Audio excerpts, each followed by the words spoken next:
Connecter sa carte Arduino au Wi-Fi, ça donne envie, non? Eh bien pour environ 5 €, c'est possible avec l'ESP8266.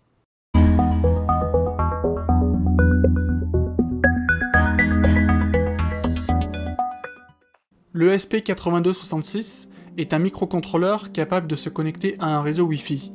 Il dispose pour cela d'une antenne, d'une liaison série qui lui permet d'échanger des données, et en plus il comporte même 2 entrées-sorties digitales, tout comme une carte Arduino. Ce qui veut dire que si votre application se limite à 2 entrées-sorties digitales, eh bien vous n'aurez même plus besoin d'une carte Arduino. Il faut savoir qu'il y a différentes variantes, qui font toutes plus ou moins la même chose, mais pour se lancer, je vous recommande toutefois la version ESP01. Par contre, la carte n'est pas compatible avec une breadboard, alors soit vous fabriquez un adaptateur, ou alors vous utilisez des câbles femelles. Je précise que dans cette vidéo, nous allons voir comment connecter l'Arduino à un réseau Wi-Fi. On verra dans une autre vidéo comment interagir avec, et faites-moi confiance, c'est nécessaire de procéder ainsi, une difficulté après l'autre. Avant de passer au câblage, une petite préparation est nécessaire. J'aimerais que vous chargiez le programme Blink dans votre carte Arduino, c'est juste pour être certain que la liaison série ne sera pas utilisée par la suite. Maintenant, câblez le montage suivant. Soyez prudent, l'ESP s'alimente seulement en 3V3. En théorie, il faudrait donc adapter les niveaux de tension sur la liaison série, mais elle possède un circuit de protection jusqu'à 5,8V, donc on peut s'en passer. Je précise qu'il faut bien évidemment croiser la liaison série. Une fois que tout est câblé, lancez l'interface de développement d'Arduino. Ne chargez aucun programme, contentez-vous seulement d'ouvrir le moniteur série.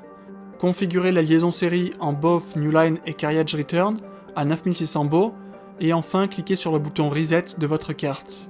A partir de là, nous allons utiliser ce que l'on appelle des commandes AT pour communiquer avec l'ESP.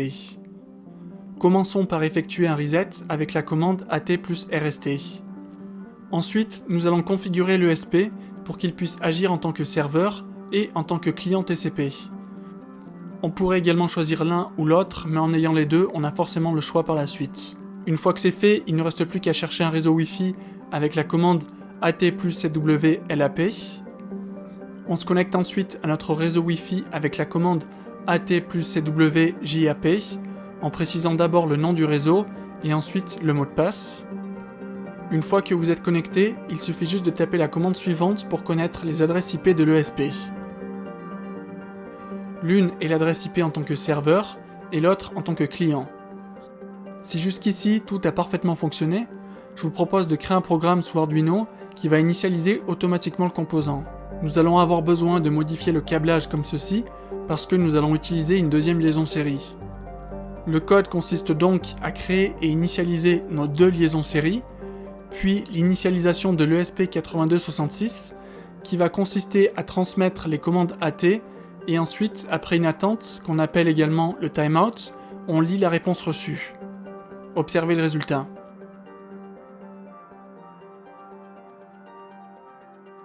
Comme d'habitude, le code est dans la description de la vidéo avec énormément de commentaires.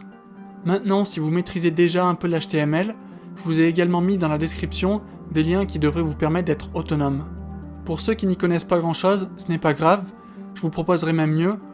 On réalisera une application sous Android qui nous permettra de contrôler notre Arduino depuis l'autre bout du monde.